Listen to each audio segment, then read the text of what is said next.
পিছন থেকে গাউসে পাক ডাক দিয়ে বলতেছেন, ও বাবারা, তোমরা কি নিয়ে তকরাতকরি করতেছো? দুজন পিছনে ফিরে চাই দেখে গাউসে পাক বলুন, মুসলমান বেটার ভাওয়ার বাড়ছে না কমছে? হ্যাঁ, তিনটা লাভ মারছে।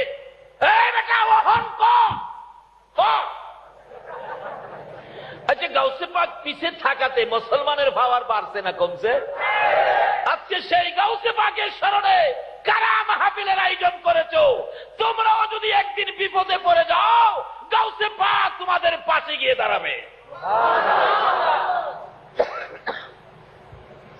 আল্লাহর ওলিদের কিছু ক্ষমতা আসেনি? আল্লাহু আকবার, কি ক্ষমতা যে আছে! সামনে আসতেছে, একটু লম্বা হইলে কষ্ট হবে আপনাদের। গাউসে পাক পিছন থেকে ডাক দিলেন, বাবারা, তোমরা দুইজনে কি নিয়ে তকরাতকরি করতেছো? মুসলমান লোকটা কয়, হুজুর, হ্যাঁ কয় আমাদের নবী বলে পাওয়ার নাই, হ্যাঁ নবী বলে পাওয়ার বেশি। কিভাবে হুজুর? ঈসা নবী মৃত মানুষ জীবিত করতে পারছে। গাউসে পাক বলেন, হ। আমাদের নবী কি মৃত মানুষ জীবিত করতে পারছে? গাউসে পাক কয়, হ। হ্যাঁ কয় আমার নবী বলে পারে না। হ্যাঁ তো জানে না, এই জন্য গায়ের জুড়ে খালি যাইতেছে আর কি। পয়েন্টে হাইরা গেছিল, এই বিপদ মুহূর্তে পাশে দাঁড়াইলো কে? বলুন কে? এই সমস্ত ওলিদের পক্ষে থাকা দরকার আছে কিনা? শুধু দুনিয়ার বিপদ না তো, হাসরের বিপদেও দেখবেন আপনার পাশে দাঁড়াবে। গাউসে পাকের মতো একজন ওলি যদি আপনার পক্ষে থাকে, যার পক্ষে আপনারা বসে আছেন, আজকে যদি আপনারা গাউসে পাকের মহব্বতে বসে থাকেন, হাসরে দেখবেন আপনাদের পাশে গাউসে পাক। আচ্ছা, এরকম একজন ওলি যদি আপনাদের পক্ষে থাকে, হাসরের বিপদে কোনো সমস্যা হবে? দুনিয়াতে দেখবেন কোর্ট কাছারিতে বিচার আচার হয়, বলুন বিচারকের সামনে আপনার পক্ষে, মক্কেলের পক্ষে কথা বলে কে? উকিল। কে বলে? এই কোর্ট কাছারিতে, আদালতে, বিচারের কোর্টে কথা বললে উকিল। উকিলরা কিভাবে মক্কেল বাঁচাবে এমন কিছু আইন বই পড়ে পড়ে পয়েন্ট শিখছে না? তারা এই পয়েন্টের বলে মক্কেল বাঁচাইয়া দেয়। দুনিয়ার আইন বই পড়ে উকিলরা যেমন কোর্ট কাছারির থেকে মক্কেল বাঁচাইয়া দেয়, আল্লাহর ওলিরা আল্লাহর ভালোবাসার আইন বই পড়েছে, হাসরের ময়দানে তারাও আপনাদের মতো মক্কেলকে বাঁচাইয়া পার করে দিবে। কিভাবে পার করবে? আল্লাহর কোর্টের মক্কেল হব আমরা, উকিল হবে গাউসে পাক, খাজা বাবা। জোরে জোরে বলুন সুবহান। ওই রকম আল্লাহর ওলিরা হবে উকিল, বিচারক হবেন আল্লাহ। যদি ওই রকম উকিল, ভালো উকিলের পক্ষে থাকেন, কি হইতে পারে বাস্তবে? আসুন, আমাদের এলাকার এক ঘটনা। এখন তো যে যুগে পড়ছি আমরা, ভালোবাসার যুগ। এক সুন্দরী মেয়ে, বড়লোকের মেয়ে, গরিবের ছেলে। বড়লোকের মেয়ে, গরিবের ছেলে, একটা খুব সুন্দর, লেখাপড়ায় ভালো, তার সাথে ভালোবাসা সম্পর্ক হয়ে ওই বড়লোকের মেয়েটা 50,000 টাকা সহ ছেলেকে নিয়ে কলেজ থেকে উদাও। এই ঘটনা বাংলাদেশে হয় না? হইলে বালা। উদাও নাই, পত্রিকায় লেখে ইমুকের ছেলে, ইমুকের মেয়ে উইরা গেছে। কিন্তু মেয়ের বাবা ছিল বড় শক্তিশালী, কেস করলেন, নারী অপহরণ কেস, অনেক টাকা দিলেন। কিছুদিনের মধ্যে তার মেয়েকে উদ্ধার করে নিয়ে আসলেন, কোর্টে নিয়ে গেলেন, মেয়েকে বুঝাইলেন, তুই বলবি তোকে জোর করে নিয়ে গেছে। এখন কেস করে দিলেন, জোর করে নিয়ে গেছে। এমন চাপা চাপছে কেস, পুলিশ খালি ছেলেকে খুঁজে বাড়িতে যায়, তার মা বাবাকে টর্চারিং করতেছে, তোমার ছেলেকে বের করে দাও, না হয় তোমাদের বিচার হবে। মা বাবা কান্দে কান্দে, ফকিন্নির পোলা, তুই কেন গেলি এই কাজ করতে? আরেক বুদ্ধিমান ব্যক্তি বলতেছেন, ছেলের মা বাবাকে এত পেরেশান না হইয়া আপনারা আরেকটা কাউন্টার কেস করেন। Counter case. উকিলের কাছে গেছে, উকিল সাহেব আমি এই বিপদে আছি, এই বিপদের কি কোনো পথ পাওয়া যাবে উদ্ধার হওয়ার জন্য? উকিল বলে, এত আইন বই পড়ছি, এটা কোনো ব্যাপার হইল? কেস করেন, কাউন্টার কেস, ছেলেকে নিয়ে আসেন। ছেলে তো ভয়ে বাড়িতে আসে না, আমার ছেলে শুকায়া একবারে কাঠের মতো হয়ে গেছে, ভয় পায়, খায় না, ঘুমায় না, না জানি পুলিশে ধরে নিয়ে যায়। নিয়ে আসেন। রাত্রে একদিন গভীর রাত্রে উকিলের বাড়ি নিচে, উকিল কই বেটা চিন্তা করিস না, এই যে দেখ আইন বই ভর্তি, এই যে আইন, এত আইন বই পড়ছি, তোর কিসের বিপদ, আমি বিপদ থেকে তোরে বাঁচাইয়া দিব, যা চিন্তা করিস না, কিন্তু শর্ত হইল আমি যা কমু তা শুনবি। কেস করে দিলেন। যেদিন কোর্টে হাজির হবে, ওই মেয়ের সাথে অপরাধী ছেলে কোর্টে হাজির হবে, তো উকিল বললেন কোর্টে তোরে যাই জিগাইব, উকিলের পরামর্শ, তোরে যাই জিজ্ঞেস করবে তুই খালি চুপ করে তাকায় থাকবি, কোনো কথা তুই বলবি না, তাকায় থাকবি, মক্কেল যে মক্কেলের মতোই থাকবি। কোর্টে উঠলো, বাদী বিবাদী হাজির হাজির। মেয়ের পক্ষের উকিল বলতেছেন, মাননীয় বিচারপতি অনুমতি দেন কথা বলি। বলেন। উকিলের মুখ তো বুঝি নেই কিভাবে শুরু হয়েছে। এই যদি হয় স্যার সামাজিক আচার আচরণ, যুবকেরা মেয়েদেরকে ধরে নিয়ে যাবে জোর করে ঘর থেকে, সংসার, এই সমাজ, এই দেশ কেমনে চলবে? মাননীয় আদালত, আপনারও তো মেয়ে আছে, কি হবে দেশ, কোথেকে যাচ্ছে? উকিলের মুখ একেবারে সাবান দিয়ে খইসা দইয়া ইস্তারি গিরে ফেলাইছে। অবশেষে ম্যাজিস্ট্রেট বলতেছেন, উকিল সাহেব থামেন, আমি দুইটা প্রশ্ন করি। এই ছেলে, এই মেয়েটাকে তুমি যখন জোর করে ধরে নিয়ে যাও তখন রাত্র কয়টা বাজে? তার উকিলের পরামর্শ কি ছিল? চুপ করে থাকা, কথা বলিস না। চেয়েছি ম্যাজিস্ট্রেটের পাই, আরে বাবা রাত্র তখন কয়টা বাজে? উকিল খালি টনটন আওয়াজ করে, মানে কথা কইস না, যা কইছি তা শুনিস। বাবারে, বালা ওলির পিছনে গিয়া মক্কেল হয়ে যান, যা করে ওলি ওই করবো। আল্লাহু আকবার বলো। আজকে দুনিয়ার কোর্টে যদি মক্কেলকে পয়েন্টের খাতায় মক্কেল বানায়া উকিল কই কথা কইস না, যা বলতে হয় আমি ওই বলবো।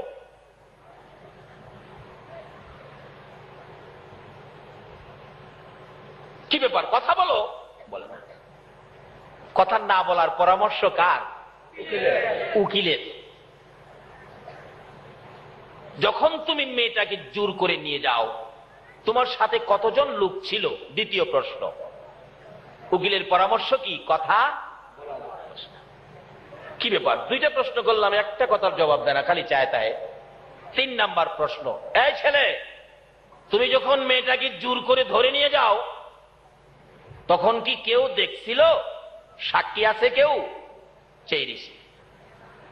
ম্যাজিস্ট্রেট জিগায়, উকিল সাহেব 24 বছর চাকরি হলো, এই মক্কেল তো পাইলাম না, এটা করতে নিয়ে আইছেন এই মক্কেল? 3টে প্রশ্ন করলাম, একটার জবাব দিল না, খালি চায় থাকে। তার পক্ষের উকিল বলেন, মাননীয় বিচারপতি অনুমতি দিলে আমি কথা বলি। এবার ছেলে পক্ষের উকিল অনুমতি পাইছে। স্যার,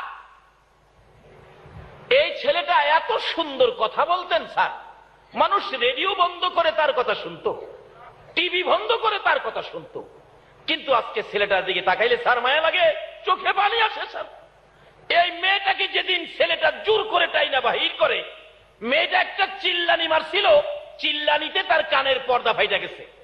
এখন কে কি বলে কিছুই শুনে না, শুধু তাকায়া থাকে স্যার। তার কষ্টের কথা আমার কষ্টে, আমার কথার মধ্যে এই কষ্টটা স্যার কি বলবো স্যার, এই দুঃখটা কার কাছে বলবো? ছেলেটার লাইফটা বরবাদ হয়ে গেছে তার চিল্লানিতে।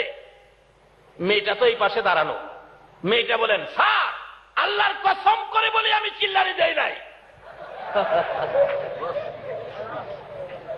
ছেলে পক্ষের উকিল বলেন, মাননীয় বিচারপতি আপনার পয়েন্টের খাতায় লেখুন, মেয়ে বলেছে চিল্লানি দেয় নাই, আপনার সামনে বলেছে, তাইলে জোর করে নেয় নাই। এবার ম্যাজিস্ট্রেট ডাকতেছে, এই কাজী সাহেবকে নিয়ে আসো, কাজী সাহেব। ম্যাজিস্ট্রেটের উপস্থিতিতে কাজী সাহেব এসে বিবাহ হয়ে গেল। বলুন, বিপদ বাড়লো না কমলো? এত বড় বিপদ থেকে বাঁচলো কারু সিলাই। আবার এই মেয়ের সাথে বিবাহ হইল কারু সিলাই। বলুন, কার পরিচয়?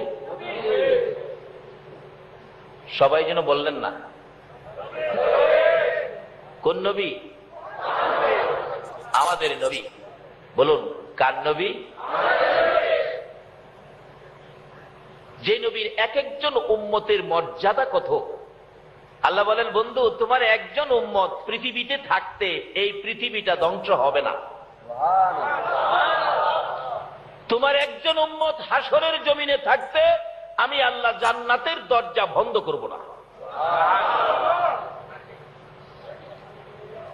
যেই নবীর উসিলায় সকল নবীর নবুয়তি, যেই নবীর উসিলায় আল্লাহর আরশ কুরসি, যেই নবীর উসিলায় সাত আসমান সাত জমিন, যেই নবীর উসিলায় নদী নালা বৃক্ষলতা পশু পাখি সকল সৃষ্টি, সে নবীর নাম হলো রাহমাতাল লিল আলামিন।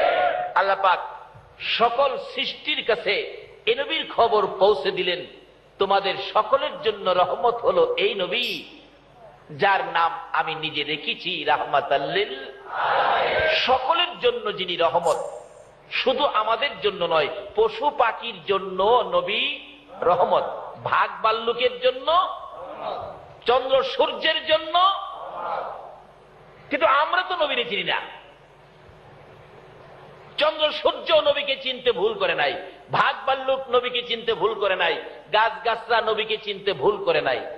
এই নবীর উম্মত যদি হতে পারেন, আপনার ভাগ্যে কি আসবে দেখুন না। যে মিম্বরে দাঁড়াইয়া খুতবা দিতেন, মিম্বর পাকা হওয়ার আগে একটা শুকনা খেজুরের গাছ, শুকনা মৃত শুকনা খেজুরের গাছ মাটির মধ্যে গাইরা এর মধ্যে হেলান দিয়ে জুমার দিন খুতবা দিতেন। মিম্বর যখন পাকা হয়ে গেল, গাছটা উঠায় ফেলে দিল। নবীজি জুমার দিন খুতবা দিবেন, কে যেন হাও মাও করে কাঁদতেছেন। রাসূল বলেন, কাঁদে কে? সাহাবীরা বলেন, ইয়া রাসূলুল্লাহ, আমরা তো কেউ কাঁদি না, আমার কানে কান্নার আওয়াজ আসতেছে, তোমরা তালাশ করো। সাহাবীরা দেখে ওই শুকনা মৃত খেজুরের গাছটা কাঁদতেছে। মৃত শুকনা গাছ কান্দে কোন নবীর জন্য? যেই নবী হলো রাহমাতাল লিল আলামিন।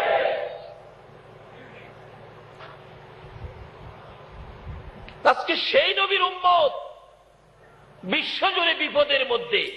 বিপদে থাকার একটাই কারণ, আমরা নবীর পক্ষটাকে ছেড়ে দিয়েছি। নবী যেদিকে যাওয়ার কথা বলেছিল আমরা সেদিকে যাই না। মৃত গাছ কাঁদতেছে, নবীজির সামনে দিলেন, যার নাম উস্তুনে হান্নানা। রাসূল বলেন, ও উস্তুনে হান্নানা, মৃত শুকনা খেজুরের ঘাস, তুমি এইভাবে কাঁদতেছো, তুমি তো মৃত, তুমি এইভাবে কাঁদবো কিভাবে? খেজুরের গাছ, মৃত গাছ জবাব দেন, হুজুর আমি মৃত ঠিক, কিন্তু আমার একটা ব্যথা আছে। কি ব্যথা? আমি এতদিন রাহমাতাল লিল আলামিন নবীর পিঠ মুবারকের সাথে লেগে থাকতাম, আজকে আমি নবীর থেকে দূরে সরে গেলাম। নবীর থেকে দূরে যাওয়ার ব্যথাই বেদনা সহ্য করতে না পেরে আমি এতিমের মতো কাঁদতেছি। রাসূল বলেন, তুমি তো মৃত, তুমি তো জীবিত না, তুমি কান্দো কিভাবে? সাহাবীরা আশ্চর্য হয়ে গেলেন, হুজুর মৃত ঘাস আপনার ব্যথায় কান্দে, আমরা জীবিত হয়ে কি করলাম? আরে উস্তুনে হান্নানা, কান্দিস না, তোর কান্না শুনে আমি নবীর মায়া হয়ে গেছে, দয়া হয়ে গেছে, আর কান্দিস না রে উস্তুনে হান্নানা, আমি তো সকলের জন্য রহমত, আমি নবী তোর জন্য দোয়া করে দেই, তুই একটা জীবিত খেজুরের গাছ হয়ে যাবে। বলুন, আমাদের নবী দোয়া করলে মৃত গাছ জীবিত হইতে পারেনি? একবার একজন খ্রিস্টান আরেকজন মুসলমান, দুইজন একসাথে যাচ্ছে হাইটা। খ্রিস্টান লোক বলতেছেন মুসলমানকে, দেখো মুসলমান বেটা, আমাদের যে নবী ছিল ঈসা নবী, কত ক্ষমতাবান ছিল, মরা মানুষ জীবিত করে ফেলছে, কুম বিইজনিল্লাহ বলে। আমাদের মুসলমান লোকটা বলতেছে, না, তোমাদের নবী ঈসা নবীর চাইতে কোটি কোটি গুণ পাওয়ার বেশি ছিল আমাদের নবী, কারণ আমাদের নবী হলো সকল নবীর সেরা নবী, শ্রেষ্ঠ নবী, যার উসিলায় সকল নবীর নবুয়তি, যার উসিলায় কুল কায়নাত। খ্রিস্টান বেটা খুব জ্ঞানী ছিলেন, হ্যাঁ প্রশ্ন করে বসলেন আমাদের মুসলমানকে, শোনো, তোমাদের নবী কি মৃত মানুষ জীবিত করতে পারছে? তখন এই মুসলমান বেটা হ্যাঁ জানে না, জীবনে ওয়াজ শুনতেও যায় নাই। বাবারে, ওয়াজ শুনতে গেলেও মাঝে মাঝে পয়েন্ট পাওয়া যায়, এগুলি রাখলে বিপদে কামে লাগে। তো খ্রিস্টান খালি কয়, আরে বাবা, পাওয়ার যে বেশি, কিভাবে তোমাদের নবী মৃত মানুষ জীবিত করছে, একটা পয়েন্ট দেখাও। হ্যাঁ জীবনে ওয়াজেও গেছে না, দেখাইবো কোত্থেকে? কিন্তু দুইজনে ধাক্কাধাক্কি করে যাইতেছে রাস্তায়, কথা কাটাকাটি করে একেবারে শেষ পর্যায়ে চলে গেছে। খ্রিস্টান লোকটার কাছে আমাদের নবীর উম্মত মুসলমান স্বীকার করবে আমাদের নবী মৃত মানুষ জীবিত করতে পারে না, এই কথাটা স্বীকার করবে। এমন সময় আজকে যার স্মরণে মাহফিল, গাউসে পাক ওই দুই ব্যক্তির পিছনে হাজির। হাসরের দিন আমার আল্লাহ যেদিন বিচারক হবেন, আল্লাহু আকবার বলুন, আমরা যেদিন ওই কুটের মক্কেল হব গো, আল্লাহর ওলিরা হবে উকিল। গাউসে পাক আমাদের পক্ষ থেকে দাঁড়াইয়া বলবেন, ও আমার মক্কেলেরা, ও আমার মুরিদেরা, ও আমার ভক্তবৃন্দরা, তোরা কথা বলিস না, যা বলতে হয় আমি আব্দুল কাদের বলবো, তোমরা কথা কইও না। জিগাইব নামাজ পড়ছিলি, খালি চায় থাকবেন, রোজা রাখছিলি চায় থাকবেন, ওয়াজ শুনছিলি চায় থাকবেন। অনেকক্ষণ প্রশ্ন করার পর গাউসে পাক দাঁড়াইয়া বলবেন, মাননীয় আদালত, এরা মক্কেল সরল সোজা মানুষ, শেষ যুগের মানুষ, আখিরি যুগের মানুষ, ফিতনা ফাসাদের যুগের মানুষ, তোমাকে ভালো করে ইবাদত করার জন্য সুযোগ নিতে পারে নাই, তোমাকে ভালো করে চেনার জন্য পথ খুঁজে পায় নাই। শুধুমাত্র আমি গাউসে পাকের ভক্ত ছিল, তোমার নবীকে ভালোবাসা দিয়েছিল গো, যার উসিলায় এত কিছু বানাইলা, এই নবীর ভালোবাসার খাতিরে আমি আব্দুল কাদের অনুরোধ করলাম, এই মানুষগুলোকে তুমি মাফ করে দাও। আল্লাহ বলবেন, ফেরেশতারা রে, আমার বন্ধুর ভালোবাসার দোহাই দিল রে, আমার বন্ধুর ভালোবাসার কারণে গাউসে পাকের অনুরোধে আমি আল্লাহ মাফ করে দিলাম। দুনিয়ায় যদি একটা অ্যাডভোকেট আইন বই পড়ে এই কোর্টের এত বড় বিপদ থেকে মাফ করাইয়া ওই কোঠের মধ্যে কাজী ডাক দিয়া বিবাহ পড়াইয়া দিতে পারে, আমার আল্লাহ হাসর দিন বলবেন, ও গাউসে পাক তোমরা থাকো উপস্থিত, এই এক একজনের জন্য জান্নাত থেকে 70 জন করে হুর নিয়ে আসো, আমি আল্লাহ উপস্থিতিতে তাদের সাথে বিবাহ পড়াইয়া দেব। জোরে বলুন সুবহানাল্লাহ। কিভাবে গেলে এই সুযোগ পাবেন, এই রাস্তাগুলো খুঁজে বের করা আমাদের দরকার আসেনি? বলতেছিলাম, এরকম একজন ওলি কারো পক্ষে থাকলে, গাউসে পাকের মতো একজন ওলি পক্ষে থাকলে কোনো সমস্যা হবে না। তাই বলতেছিলাম, দুই বেচারা, একজন খ্রিস্টান আরেকজন মুসলমান, দুইজন ধাক্কাধাক্কি করতেছে। খ্রিস্টান বলে আমাদের ঈসা নবীর পাওয়ার বেশি, মৃত মানুষ জীবিত করতে পারে। মুসলমান লোকটা বলে আমার নবীও পারে, কিভাবে পারে দেখাও, কিন্তু সেই পয়েন্ট জানে না। এমনি সময় গাউসে পাক পিছনে, তোমরা কি নিয়ে ধাক্কাধাক্কি করছো? পিছনে চাই দেখে গাউসে পাক খ্রিস্টান বেটার কথা বন্ধ হয়ে গেছে, গেট বাল্ব বন্ধ। মুসলমান বেটা লাফায়, অহন কও কও। গাউসে পাক জিগায়, কি ব্যাপার, কি? অহন খ্রিস্টান লোকটা কথা না বলে তো পারে না, যেহেতু গাউসে পাক শুনলেন, হুজুর আমি বলছিলাম কি, আমাদের নবী ঈসা নবী তো মৃত মানুষ জীবিত করতে পারতো, আপনার নবী কি মৃত মানুষ জীবিত করতে পারতো? গাউসে পাক বলতেছেন, শোনো, আমাদের নবী মৃত মানুষ জীবিত করতে পারতো কিভাবে, শোনো।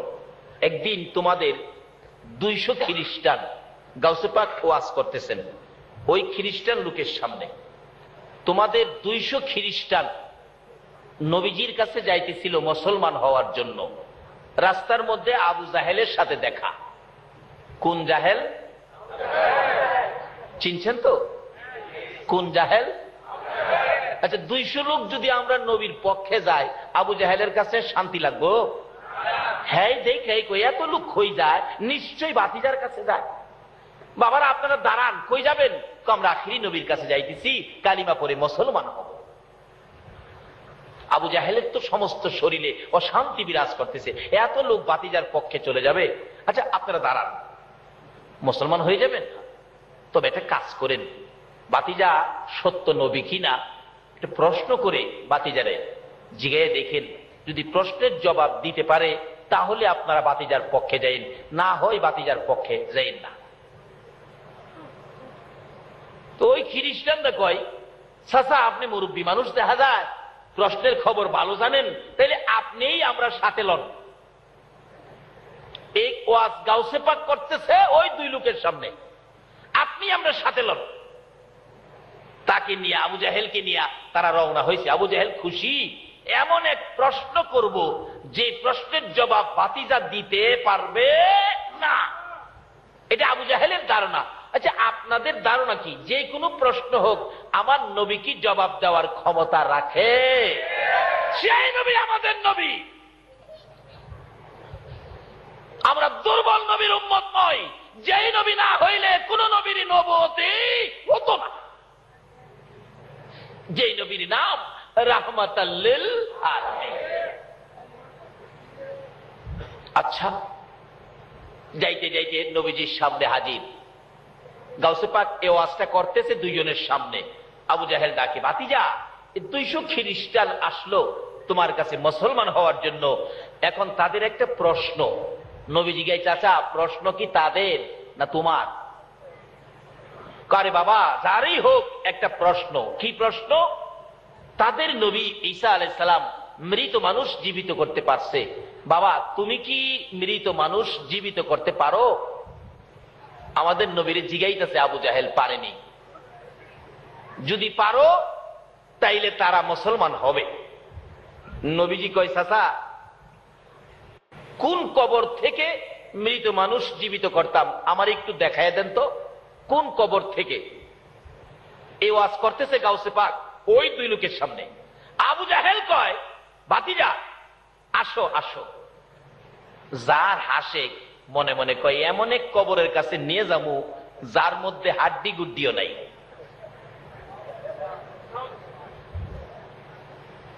একেবারে মুসা নবীর আমলের এক কবর। খুই মুসা নবীর আমলের এক কবরস্থানের পাশে গিয়া বলতেছে, ভাতিজা এই কবরটা থেকে মৃত মানুষ জীবিত করো। আচ্ছা, আবু জাহেলের ধারণা হাড্ডিও নাই, কোত্থেকে হবে? আচ্ছা, আপনাদের ধারণা কি? না থাকুক হাড্ডি, আমাদের নবী ডাক দিলে মানুষ কি আসবে? আমাদের নবী আঙ্গুল ইশারা করলে আকাশের চাঁদ জানি কি হয়? বলুন কি হয়? আঙ্গুল ইশারাই আকাশের চাঁদ 2 টুকরা হয়। আর এখানে ডাক দিলে কি উঠবে না? আবু জাহেল কয়, এই কবরটার থেকে। আমার নবী কবরের পাশে দাঁড়ায় বলতেছেন, এই কবরে তোমরা কে? এই কবরে কে আছো? উঠো তো, উঠো। নবী ডাক দিতে দেরি ওই মুসা নবীর আমলের যে ব্যক্তি এখানে শায়িত ছিলেন, বিরাট বড় এক ব্যক্তি, কালা ছাই হয়ে গেছে। আস্তে আস্তে উঠতেছে, বড় বড় চোখ। দেখে কমর পর্যন্ত বাহির হলে হাতের মধ্যে 2টা আগুনের করতাল, দাও দাও করতেছে আগুনগুলো। আমার নবী তো দয়ার নবী, ওই মুসা নবীর উম্মতকে দেখে বলতেছেন, বাবা তোমার এত কষ্ট কি ব্যাপার? ওই লোকটা জবাব দেন, আল্লাহর নবী গো, আমার কপাল ভালো, আমার ভাগ্য ভালো, আপনার সাক্ষাৎ আমি পেয়েছি। হুজুর আমার বুঝি ভাগ্য খুলে গেছে গো, রাহমাতাল লিল আলামিনের দেখা পেয়েছি। হুজুর আমি অপরাধী, দুনিয়ার জমিনে করতাল বাজায়া গান গাইতাম। দুনিয়ার জমিনে এই করতাল বাজাইয়া গান গাওয়ার অপরাধে গো, কবরে আসার পর আমাকে আগুনের করতাল হাতে লাগাইয়া দিল। এই আগুনের তাপে আমার সারাটা দেহ পড়তে পড়তে কয়লার মতো ছাই ছাই হয়ে গেছি। হুজুর আর মানে না, ধৈর্য আর কুলায় না। আমার নবী বলেন, বাবারে তোমার কষ্ট দেখি আমার বড় মায়া হয়ে গেছে। আমাদের নবী হইল গো মায়ার নবী। এ তো মায়ার নবী রে। আবু জাহেল জীবনে কত কষ্ট দিয়েছে গো, আমার নবীরে এমন এক পর্যায়ে নিয়ে গেছিল, একবার গর্ত করে আবু জাহেল চাইছিল গর্তের মধ্যে ফেলাইয়া আমার নবীরে জীবনের বিদায় করে দিবে। নাউজুবিল্লাহ বলো। জীবনে যত সুযোগ কষ্টের জন্য ছিল সকল সুযোগগুলো আবু জাহেল আমার নবীর বেলায় কাজে লাগাইছে। আবু জাহেল একদিন গভীর রজনীতে আমার নবী আবু জাহেলের ঘরের দরজায় রাত্রে 12টা থেকে 12:30টার দিকে আবু জাহেলের ঘরের দরজায় দাঁড়াইয়া ডাকতেছে, চাচা চাচা গো, ও চাচা দরজাটা খুলো। আবু জাহেল বলেন, এত রাত্রে এত সুন্দর করে চাচা কইয়া কে ডাকে রে, আমার কলিজা ঠান্ডা করে দিল। আবু জাহেল দরজাটা খুললেন, দরজা খুলে দেখে একটা পূর্ণিমার চাঁদ উদয় হইয়া রইছে। ভাতিজা তুমি এত রাত্রে কি ব্যথা লইয়া আমাকে ডাকলা, কোন দুঃখে আমার ঘরের দুয়ারে আসলা? আমার নবী দুইটা চোখের পানি জর্জর করে ছেড়ে ছেড়ে কান্দে, চাচা গো, আমার মা নাই গো, আমার বাবা নাই গো। আরবের লোকেরা, আরবের যুবকেরা, আরবের ছেলেরা আমারে কষ্ট দেয় গো চাচা।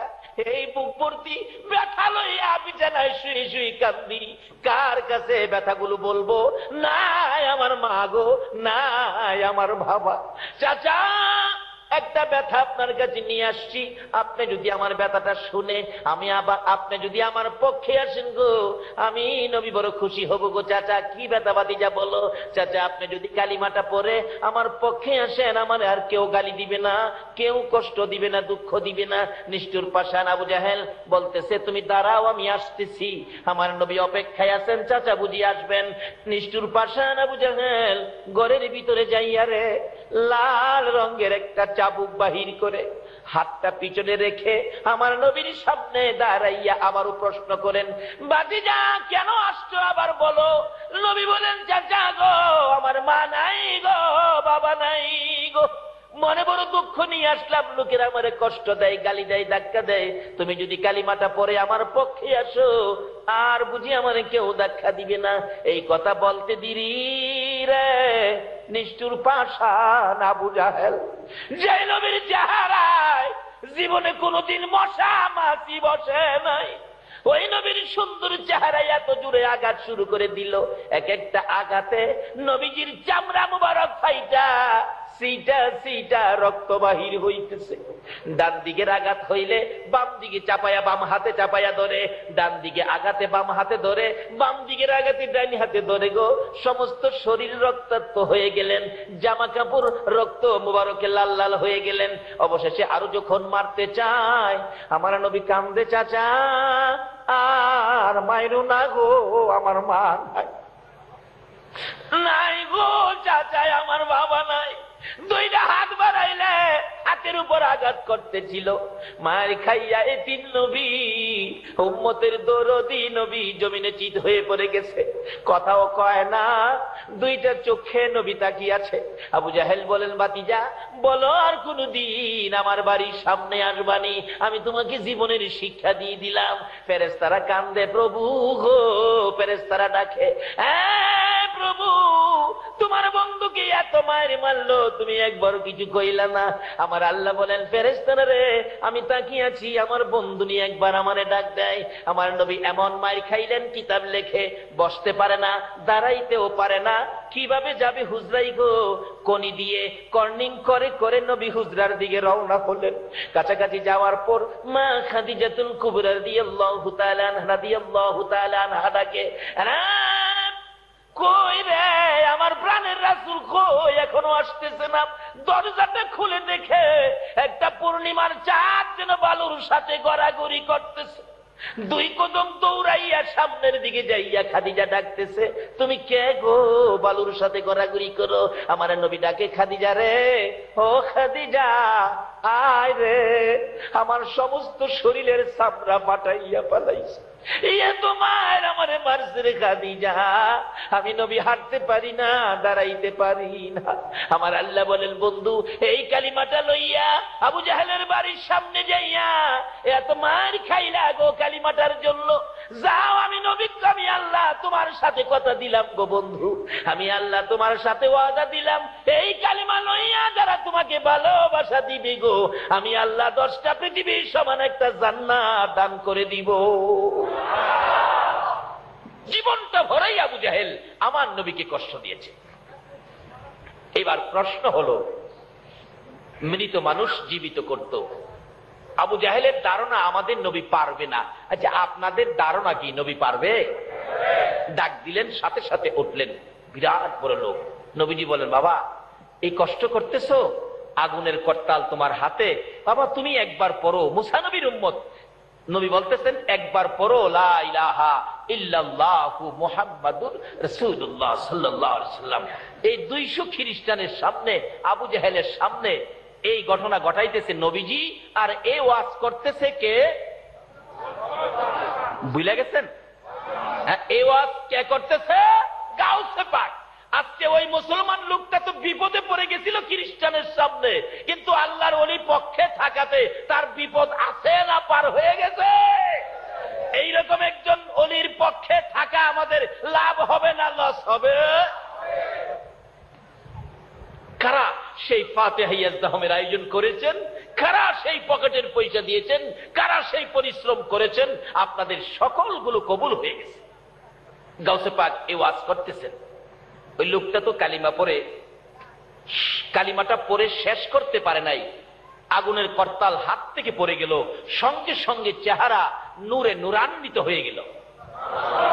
রাসূল বলেন, বাবা এবার আর তুমি বিপদে নয়, জাহান্নামী নয়, এবার তুমি জান্নাতের আরামের বিছানায় ঘুমাও। গাউসে পাক এই ওয়াজটা করতেছে। আমাদের নবী এইভাবে মৃত লোককে জীবিত করে গুনাহ মাফ করাইয়া জান্নাতি বানাইয়া শোয়াইছে। আবু জাহেলের এই প্রশ্ন 200 খ্রিস্টানের সামনে। এবার গাউসে পাক বলতেছেন, এই খ্রিস্টান বেটা, অন কি বুঝলি? আমার নবী কি পারে? অন মুসলমান কয়, কি অহন কি? আমার নবী বলে পারে না, অহন কি? এই অবস্থা থেকে 200 খ্রিস্টান গাউসে পাক ওয়াজ করতেছেন। 200 খ্রিস্টান আমার নবীর হাত ধরে কালিমা পড়ে মুসলমান হয়েছিল। খ্রিস্টান কয়, তাই নাকি হুজুর? হ্যাঁ। এবার গাউসে পাক বলতেছেন, এই শোন খ্রিস্টান বেটা, এটা তো নবীর কথা বললাম, আমি তো সেই নবীর গোলাম, আমি সেই নবীর গোলাম গাউসে পাক, সেই নবীর উম্মত। আমি তো নবী না, নবীর উম্মত। এই খ্রিস্টান বেটা, আমি গাউসে পাককে বল কোন কবর থেকে মানুষ জীবিত করতাম, বল। খ্রিস্টান বেটা কয় কি রে? আমার নবী যা করে নবীর উম্মতে বলে তা করে। আল্লাহু আকবার কন্যা। ছেড়ে দে নৌকা মাঝি, যাব মদিনায়। আরে সব তো মদিনাওয়ালার কাণ্ড। গাউসে পাক ডাকতেছে, আমারে কয় বেটা কোন কবর থেকে জীবিত করতাম? খ্রিস্টান বেটাও কয়, সুযোগ যখন পাইছি এইবার একটা জায়গা কামে লাগাবো। হুজুর আসেন, আসেন। কই যাবো? আহেন না। যাইতে যাইতে যাইতে যাইতে কয়েক গ্রাম পার হইয়া গেছে। হুজুর এই গ্রামে আমার বাড়ি, এই কবরটা এর থেকে একটা মানুষ জীবিত করেন তো। কিন্তু খ্রিস্টান লোকের মার কবর হলো এটা। সুযোগ যখন পাইছি মার সাথেই দেখা করি। আচ্ছা, মার জন্য কি মানুষের মায়া আছে না? মার জন্য যখন মায়া, মার সাথেই দেখা করি। গাউসে পাক ডাকতেছে, তোমার নবী ঈসা নবী জীবিত করতো কুম বিইজনিল্লাহ বলে নবীর পাওয়ার দেখায় গাউসে পাক। আর দেখাবে না কেন? আমার নবী হাদিস শরীফে বলে গেছে, উলামা ও উম্মতি কাআম্বিয়াই বনি ইসরাইল। নবী বলছেন, আমার উম্মতের উলামাগণের মর্যাদা হবে বনি ইসরাইলের সম্মানী পয়গাম্বরদের মতো। গাউসে পাক ডাকতেছে, তোমার নবী যে কথা বলে জীবিত করতেন, আমি তাই বলি, কুম বিইজনিল্লাহ, আল্লাহর হুকুমে জিন্দা হও। এই কবরবাসী ওঠো। জীবিত হয়ে তার মা কবর থেকে বাহির হয়ে গেছে। মা চায় রয়েছে পোলার পাই, পোলা চায় রয়েছে মার পায়। মা চাই রয়েছে পোলার পাই, পোলা যে চাইছে আর কথা কয় না। কিছুক্ষণ চাওয়া চাওয়ির পর গাউসে পাক বলতেছেন, হে মা, তোমার জায়গায় তুমি চলে যাও। আবার চলে গেছে। এখন খ্রিস্টান লোক একবার কবর দিকে চায়, আবার গাউসে পাকের দিকে চায়। আরে গাউসে পাকের নাম জপিলে আল্লাহ পাওয়া যায়। বলুন, গাউসে পাকের যাই পাগল, কান্দিস না আর গাছ তলাই, কান্দিস না আর গাছ তলাই, গাউসে পাকের নাম জপিল পাওয়া যায়। হায়রে গাউসে পাকের। বাবার আসুন, আমরা তো সেই নবীর উম্মত। গাউসে পাক যেই নবীর উম্মত, আমরাও ঠিক সেই নবীর নবীর উম্মত। তবে আমরাও অনেক কিছু পাওয়ার অর্জন করতে পারি, সেজন্য আজকের মাহফিল। আসুন, গাউসে পাক যে কাজগুলি করছে আমরা যদি সেই কাজ করি তাহলে কি আমাদের ভাবার কিছুটা বাড়তো না? গাউসে পাক কি করতেন, আমাদের কি করতে হবে? সামনে যাইতেছি, কষ্ট হইতেছে আপনাদের? তবে আগে চিনতে হবে নবীকে। যেই নবীর উম্মত হইলে গাউসে পাক হওয়া যায়। এটা ঈসা নবীর উম্মত নয়, মুসা নবীর উম্মত নয়, আদম নবীর উম্মত নয়। ওই নবীর উম্মত গাউসে পাক হইতে পারে যেই নবীর নাম হলো রাহমাতুল লিল আলামিন। ওই যে আমার আগের কথাই নবীজি বলতেছেন, উস্তুনে হান্নানা, কান্দিস না, আমি নবী তোর জন্য দোয়া করে দেই, তুই একটা জীবিত খেজুরের গাছ হয়ে যাবি। কথাটা খেয়াল আছে? উস্তুনে হান্নানা, মৃত শুকনা খেজুরের গাছ, ও খেজুরের গাছ তুই কান্দিস না, আমি রাসূল তোর জন্য দোয়া করে দিব, তুই একটা জীবিত খেজুরের গাছ হয়ে যাবি। খেজুরের গাছ, উস্তুনে হান্নানা, মৃত গাছ কয়, হুজুর না না না, এই দোয়া চাই না হুজুর, আপনার দোয়ায় আমি মৃত খেজুরের গাছ জীবিত হতে চাই না। নবী বলেন, না না বলিস না, আমি নবী দোয়া করে দিলে কিয়ামত পর্যন্ত হায়াত পাবি। না না হুজুর, কিয়ামত পর্যন্ত হায়াত চাই না, এ গাছ হতে চাই না, না বলিস না। শোন, তোর মধ্যে 12 মাস খেজুর থাকবে। আমার নবীর দোয়ার মধ্যে বরকত আছে কিনা বলুন? কিন্তু যে নবীর দোয়াই এত বরকত, এই নবী 24টা ঘন্টাই উম্মতি উম্মতি বলে রাসূল কাঁদছে। এখনো সোনার মদিনার রওজা পাকে কানটা লাগাইয়া শুনেন, আমার নবী রওজা পাকে শুয়া শুয়া একটু ঘুমায় না। 24 ঘন্টাই নবী আপনার আমার জন্য কান্দে। যেই নবী উম্মতের জন্য এত কান্দে কান্দে গো, বলুন এই নবীর উম্মত হইতে পারলে চোখের পানির উসিলায় আল্লাহ আমাদেরকে মাফ করে দিতে পারবে কিনা? ডাকতেছে, হুজুর আমি বরকতের খেজুর হতে চাই না। নবীজি বলেন, না না করিস না, কিয়ামত পর্যন্ত তোর মধ্যে খেজুর থাকবে, এত বরকতের খেজুর হবে আমি নবীর দোয়ায়। সমস্ত পৃথিবীর উম্মতেরা তোর গাছের খেজুর নিয়ে খাবে, কিন্তু খায়া তাদের পেট ভরে যাবে, কিন্তু তোর খেজুর শেষ হবে না। আচ্ছা, নবীর দোয়ার মধ্যে এই কিসিমের বরকত আসেনি? এই জন্য তো নবী রাহমাতুল লিল আলামিন। বলতেছিলাম, উস্তুনে হান্নানা ডাকতেছে, হুজুর চাই না সেই দোয়া কিয়ামত পর্যন্ত হায়াত পাইয়া গো, সমস্ত পৃথিবীর মানুষকে খেজুর খাওয়ানোর জন্য। তাহলে তুমি কি দোয়া চাও, কি চাও বলো?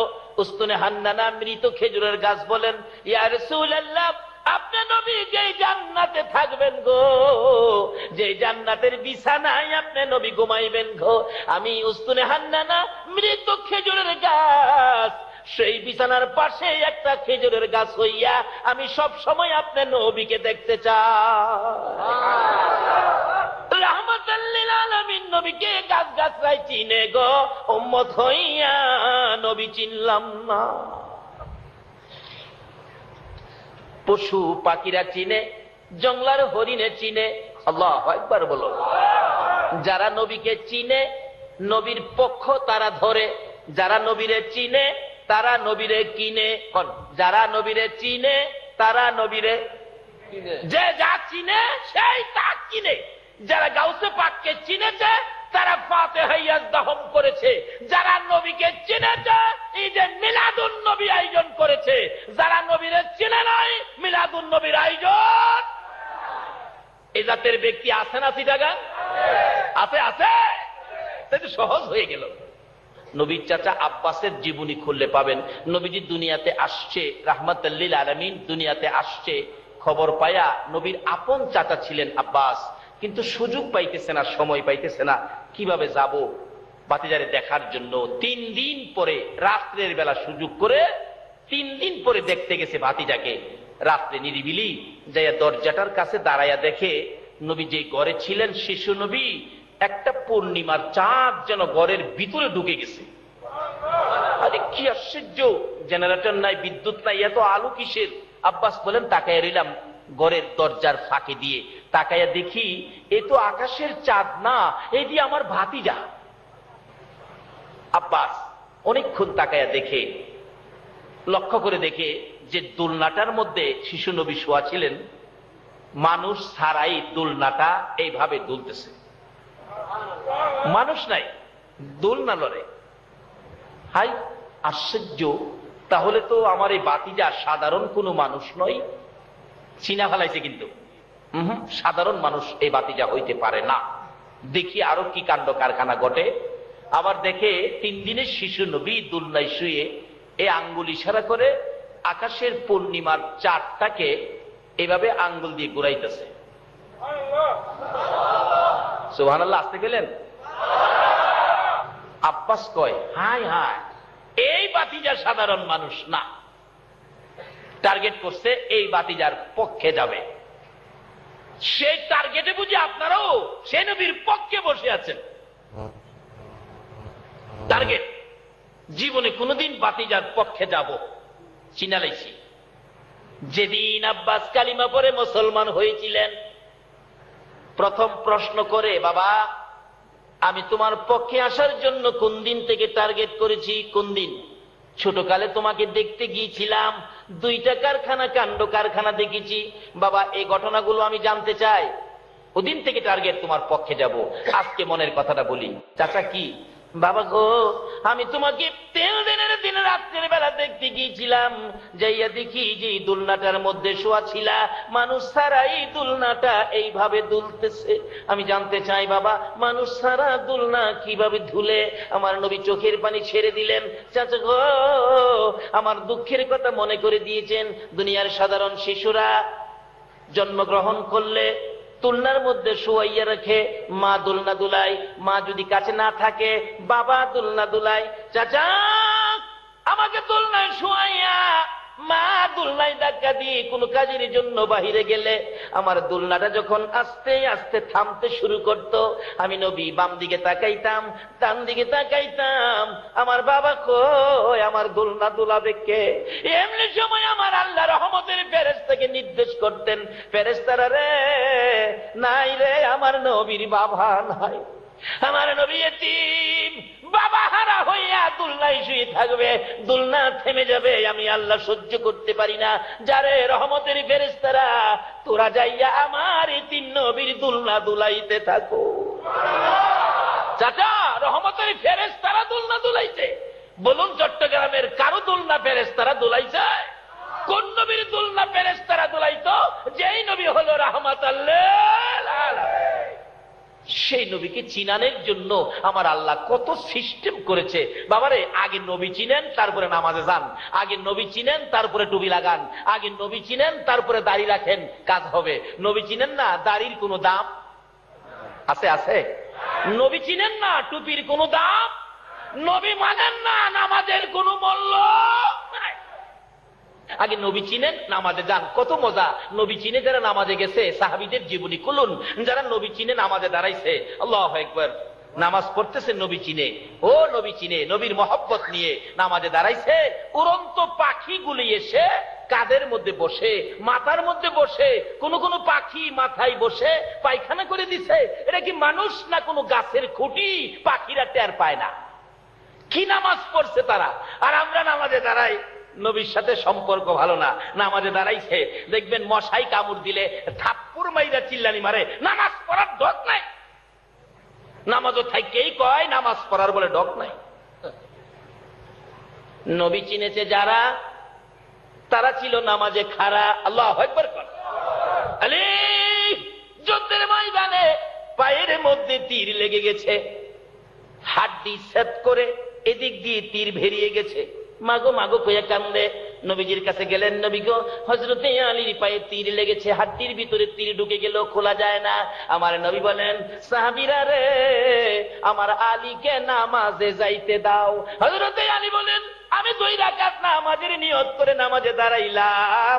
ওই নবীর আশিক, নবীর পাগল আলী নামাজে দাঁড়ানোর পর একজন সাহাবী আলীর পায়ের সাথে পাও লাগাইয়া হাতে ভালো করে ধরে তীরের আগার মধ্যে 2 দাঁত দিয়ে কামড় দিয়ে ডাট করে ধরে টাইনা টাইনা হাড্ডির ভিতর থেকে তীর খুলে নিল। নামাজ শেষে জিজ্ঞেস করা হলো, আলী রে তোর পায়ের তীর খুলেছি, বল কতটুকুন ব্যথা পেয়েছো? হযরতে আলী বলেন, আল্লাহর কসম করে বলি এই নামাজের মধ্যে তীর খুলেছো, পিঁপড়া কামড়ের ব্যথাও আমি আলী পাই না। নবী চিনার পরে ইবাদতে যান, বুঝবেন ইবাদতে কত স্বাদ। বলতেছিলাম, আব্বাস বলেন, বাবা গো আমি দুইটা প্রশ্ন করলাম, একটার জবাব পাইলাম, রহমতের ফেরেশতারা তোমার দুলনা দুলাইতো। 2 নাম্বার প্রশ্ন, বাবা দেখেছি আকাশের চাঁদ আঙ্গুলের ইশারায় এইভাবে ঘুরাইছো, এই ব্যাপারটা তো বুঝতে পারলাম না। আমার নবী চোখের পানি ছেড়ে দিলেন, চাচা চাচা গো শুনুন এই কারণটা কি হবে? কি হবে বাবা বলো? চাচা, দুনিয়ার সাধারণ শিশু জন্মগ্রহণ করলে বাবা আদর করে, মা মায়া করে, বাবা বাজার থেকে সন্তান খেলার জন্য ফুল কিনে আনে। শিশু বাচ্চারা যেই বিছানায় শুয়ে থাকে গো চাচা, ওই বাচ্চার চোখের উপর ফুলটা ঝুলাইয়া রাখে। বাচ্চাগুলো ঘরে কেউ যদি নাও থাকে, ফুলের দিকে তাকাইয়া বাচ্চা খেলে। একটু যখন বড় হয় গো চাচা, ও আর শব্দ করে, আর একটু যখন বড় হয় চাচা, 2টা হাত নাড়াইয়া ফুল ধরতে চাই, ফুলের সাথে খেলে। চাচা, এমন একটা ফুল কিনার মতো মক্কা নগরে আমার কেউ ছিল না। আমি নবী খেলবো কার সাথে? ফুল কিনে দিবি কে? আমি এতিম হইয়া দুনিয়াতে আসছি, ফুল কিনার মতো কেউ ছিল না বিদায় আমার আল্লাহ আমি নবীর জন্য আকাশের পূর্ণিমার চাঁদ ফুল বানাইয়া আমি নবীর চোখের সামনে ঝুলাইয়া রাখতো। আল্লাহ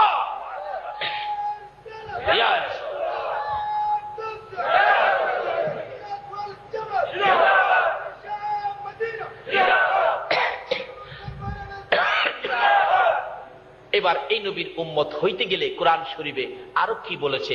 এই নবীর উম্মতের উদ্দেশ্যে রাহমাতাল লিল আলামিন নবীর উম্মতের জন্য আরো ঘোষণা আসছে কোরআন শরীফে, কুল্লু নাফসিন যায়িকাতুল মাউত, সকল প্রাণী একদিন মৃত্যুর কোলে ঢলে পড়তে হবে।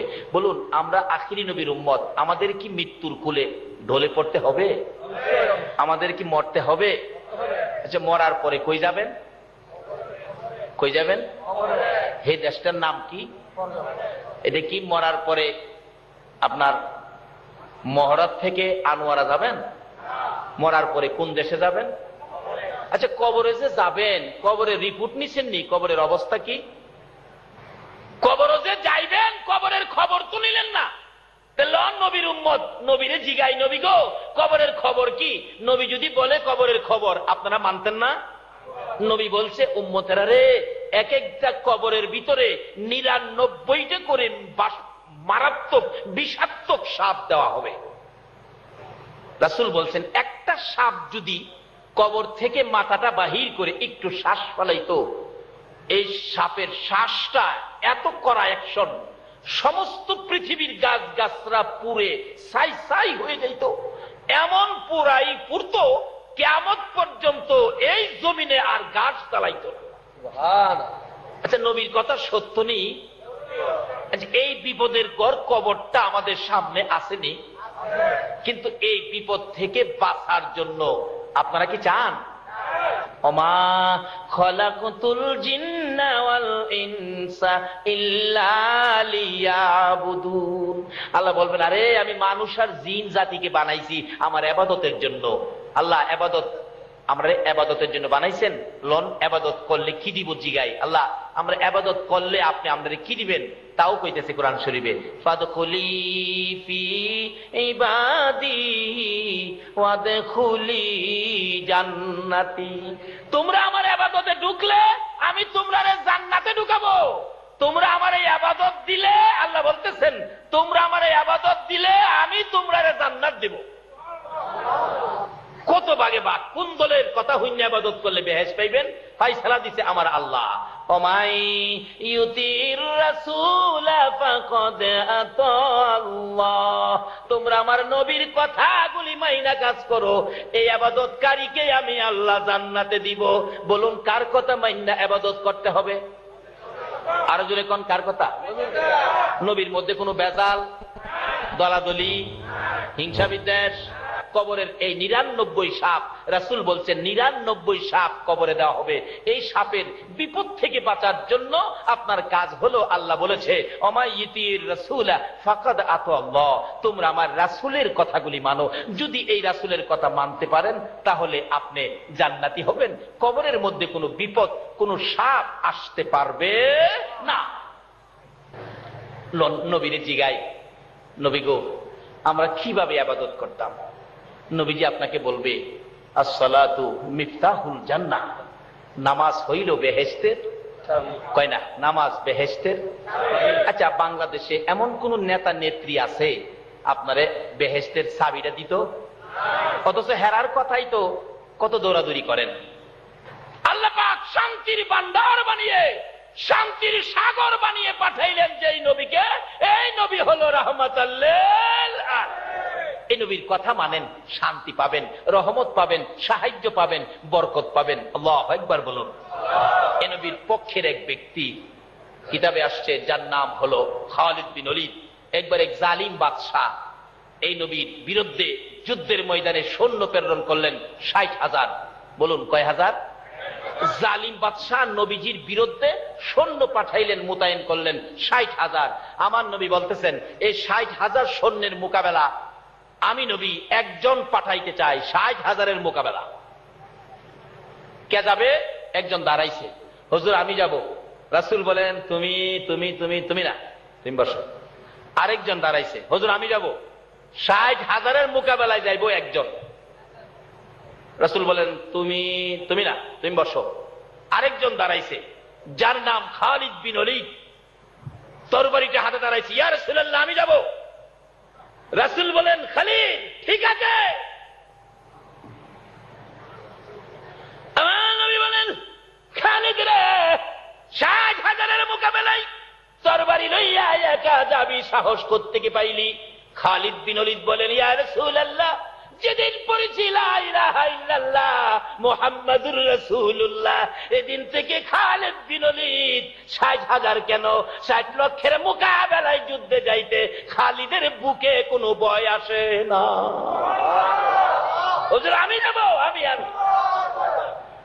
যে যুদ্ধের সেনাপতি ছিলেন হযরত উবাইদা ইবনে জাররাহ রাদিয়াল্লাহু তাআলা, উবাইদা ইবনে জাররাহ বলেন নবী গো একবারে খালিদকে একা না দিয়ে 60,000 তো 1000 পিছে একজন, আর 59 জন দেন, মোট 60 জন দেন, 1000 পিছে একজন। এই নবীর উম্মত 1000 পিছে একজন হইলেও খবর আছে, চিনলেন না তো নবীরে। আচ্ছা 1000 পিছে একজন, 60 জন পাঠাইলেন 60,000-এর মোকাবেলা। খালিদ বিন ওলীদের হাতে তরবারি, আগে যাচ্ছে, ময়দানে দাঁড়াইছে। ওই জালিম বাদশার পক্ষের সৈন্যরা কয় এ খালিদ কেন আইছো? 60,000-এর সামনে 60 জন, সালাদ বানাইলাম। খালিদ বিন ওলীদ কয় কে কারে সালাদ বানায়, শুরু হোক টের পাবি। বলুন খালিদের পক্ষে আছে কে? আল্লাহ। আর আছে কে? আল্লাহু আকবার বলুন। যার পক্ষে আল্লাহ আল্লাহ রাসূল আছে তার কি কোনো ভয় আছে? যুদ্ধ শুরু হবে। খালিদ বিন ওলীদ আকাশের দিকে তরবারিটা উড়াইয়া একটা ডাক দিয়েছিলেন, নারে তাকবীর, ইয়া রাসূলুল্লাহ বলে আক্রমণ শুরু করলো। একসাথে 60,000 খতম। দুই চারটা যাও কিছু আসিল, দৌড়ে বাদশার কাছে গেছে। বাদশাহ এক খালিদ বিন ওলীদ 60,000 হতে এলিছে, ময়দানে যাওয়া সম্ভব না। আর কয় লাখ ফাটাইবেন, হতে এলিব কস কি 60,000 একজনে করে? একজন তো দেখতে একজন, দেখলাম আকাশের দিকে তরবারি উড়াইছে আর মারছে, দেখি এই তরবারির সাথে আকাশ থেকে হাজার হাজার তরবারি মারতেছে। এই তরবারি কার পক্ষে আসবে? যার কাছে আছে মুহাম্মাদুর রাসূল। এই নবীর পক্ষ ছাড়া আকাশের সাহায্য কাউকে দেওয়া হয় না। খালিদ বিন ওলীদ রক্ত ঝরতেছে, তরবারি। বাদশা খবর পায় কই করলি কি? এক ব্যক্তি 60,000 হুতাইছে, এরে তো দেখা দরকার, খবর দাও। বাদশা খালিদ বিন ওলীদকে দেখতে চাইছে। একজন কানে কানে বলছে, কাঁপতাছে ভয়ে, আমার মায়ের নাম, এটা খবর নিয়েছি। কি খবর? যে বাদশাহ নির্দেশ দিছে যুদ্ধের, বাদশাহ কইছে আপনারা যাইতেন দেখবার লেগা, তাই নাকি? হ্যাঁ। ওবাইদ ইবনে জাররাহ কয়, খালিদের সাথে কি কথা? আমার সাথে বলো, আমি সেনাপতি। কি? বাদশাহ দেখতো খালিদ বিন ওলীদকে। সেনাপতি কয়, হ্যাঁ মিয়া মাইরা লাইতা। খালিদ বিন ওলীদ কয়, স্যার ভয় পায়েন না স্যার, খালিদের এখনো তরবারি রক্তে শুকায় নাই। এই তরবারি হাতে থাকতে, আল্লাহ আল্লাহ রাসূল পক্ষে থাকতে কেউ খালিদকে ক্ষতি করতে পারবে না। অনুমতি দেন আমি যাই। যাও খালিদ যাও। যায় দেখে বাদশার বাড়ির কাছে 3 লক্ষ সৈন্য মোতায়েন করেছে। 3 লক্ষ সৈন্যের মাঝখান দিয়া বাদশার কাছে যাওয়ার রাস্তা রাখছে। রাস্তাগুলো তরবারি দিয়ে গেট বানাইছে, 2টা তরবারি, 2 দিকে সৈন্যরা এভাবে দিছে, মাঝখানে গেট, অর্থাৎ ভিতরে ঢুকলেই কাইটা লইবি। খালিদ বিন ওলীদ গেছে ভিতরে ঢুকবো, দেখে যেইভাবে গেটটা বানাইছে মাথাটা একটু নত করে ঢুকতে হয়। খালিদ ডাকতেছে, তোমরা গেটটা একটু উঁচু করো, উঁচু করো, কারণ খালিদ বিন ওলীদ আখিরি নবীর উম্মত, আল্লাহ ছাড়া কারো কাছে মাথা নত করে না। কই না, এখানে ঢুকতে হবে, এইভাবেই ঢুকতে হবে। খালিদ বিন ওলীদ লাগতে শুরু করছে, 1-2 সরে লাইতে হুতে এলেছে, বাকি কিলা কিলে কিলে দৌড়ছে। বাদশাহ সুবিধাই তো না, লাইতে হুতে এলেছি 150। এবার যাইতেছে যে বাদশার কাছে যাইতে 3টা গেট পার হইতে হয়। তরবারিটা হাতে, রক্ত পড়তেছে টপ টপ করে। প্রথম গেটে গেছে, দারোয়ান জিগায় কাকে চায়? দারোয়ান জিগায় খালিদ বিন ওলীদকে কাকে চায়? খালিদ বিন ওলীদ তো তোর বাদশাহ বলে কইছে খালিদ বিন ওলীদ রে দেখতো। কয়, স্যার আপনি কি সে খালিদ 60,000 যে হুতাইলা? হ্যাঁ স্যার, আমারে মাইরেন না জান গিয়া। 2 নাম্বার গেটও গেছে। প্রথম গেটে বাধা দিছে না, মনে হয় ওই খালিদ বিন ওলীদ। আমি আর বাধা দিয়া জীবনটা দিয়া লাভ নাই, স্যার জানগা স্যার। 3 নাম্বার সিঁড়ি পার হয়ে গেছে, 3 নাম্বার সিঁড়ি।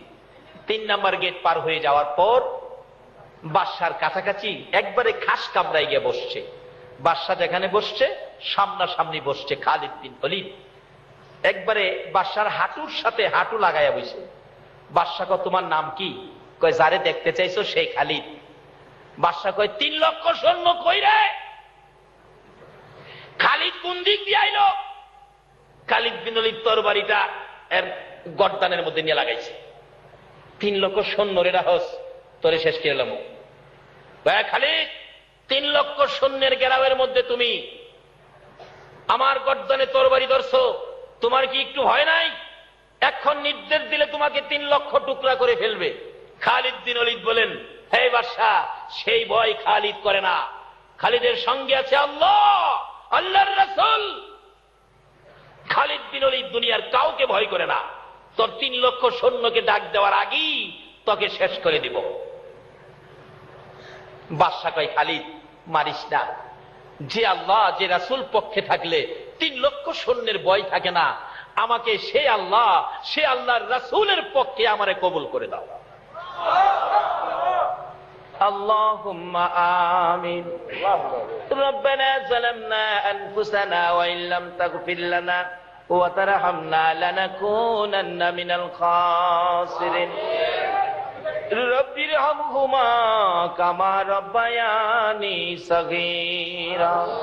রব্বুল আলামিন জান্নাতের বাগানে বসে জান্নাতি মেহমান লইয়া আমি গুনাহগার তোমার শাহী দরবারে হাত বাড়াইছি। ছেলের নাম বাদশা, ওনার জন্য দোয়া করেন, বেশি অসুস্থ। মাবুদ, জানি না জীবনে আর কতদিন এইভাবে হাত বাড়াইতে পারবো। কবে জানি মৌতের চিঠি দিয়ে গো নিষ্ঠুর আজরাইল পাঠাইয়া দাও। কবে জানি এই 2টা হাত সাদা কাফনের ভিতরে ঢুকাইয়া দাও। ওই দিন আসার আগে তুমি যার প্রেমে সব বানাইছো, আরশ কুরসি লৌহ কলম সাজাইছো, যার উপরে তুমি ফেরেশতাদেরকে নিয়ে দুরূদ ও সালাম প্রেরণ করো, ওই নবীর উপর দুরূদ ও সালাম মদিনা পাঠাইলাম গো আল্লাহ।